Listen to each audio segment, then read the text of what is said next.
The federal government is shut down, and the debate at the heart of it, cuts to health care, specifically to Affordable Care Act tax credits and Medicaid funding. If those cuts become reality, Missouri's financial well-being will also be on the line. Hi all, this is State Representative Stephanie Hine with a quick update for the week in Jefferson City. Here's what you need to know. October 1st signals the beginning of the state budgeting process for fiscal year 2027.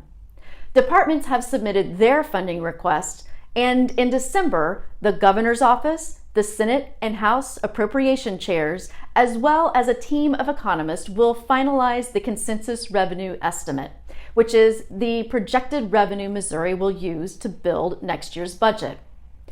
Early reports show signs of Missouri's general revenue slowing.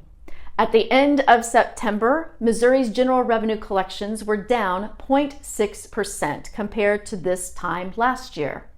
It's a small dip, but an important signal that growth is cooling at the very moment we'll need to stretch every dollar. Meanwhile, the ongoing federal government shutdown is creating real hardship for federal employees who aren't being paid and for families who depend on federal programs. At the core of this shutdown stalemate are cuts to the Affordable Care Act premium tax credits and Medicaid funding cuts that were made so that tax cuts could be given to the rich. Democrats are asking for those health care cuts to be restored, and Republicans are not budging. It's important to understand that if those cuts move forward, thousands of Missourians could lose health care coverage or face skyrocketing premiums.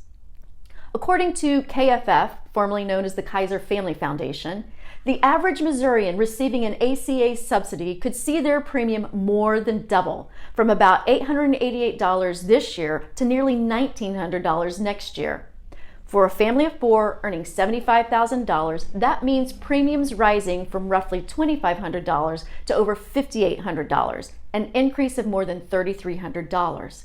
That's a lot of money for a family to unexpectedly have to find in their budget. And proposed federal reductions to Medicaid could cost Missouri up to $2 billion annually, threatening care for more than 100,000 residents statewide. So what does this mean for Missouri's budget? These federal cuts would land hard here at home. If Washington, D.C. pulls funding, Missouri must either make up the difference or cut essential services, at the same time that our own state revenues are slowing and new capital gains tax cuts are further reducing available funds. Simply put, losing billions in federal health care support while revenues slow will force impossible choices.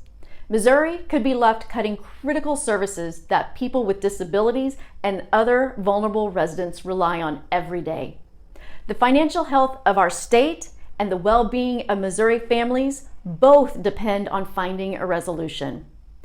As the FY27 budget takes shape, please know that I'll continue to advocate for fiscal responsibility while fighting to protect the essential services that families, seniors, and our most vulnerable neighbors depend on. And to those impacted by the federal shutdown, our dedicated public servants, veterans, and families, please know that we see you. We appreciate the work you do, and we're hopeful a resolution comes for your sake and for the communities that we all serve.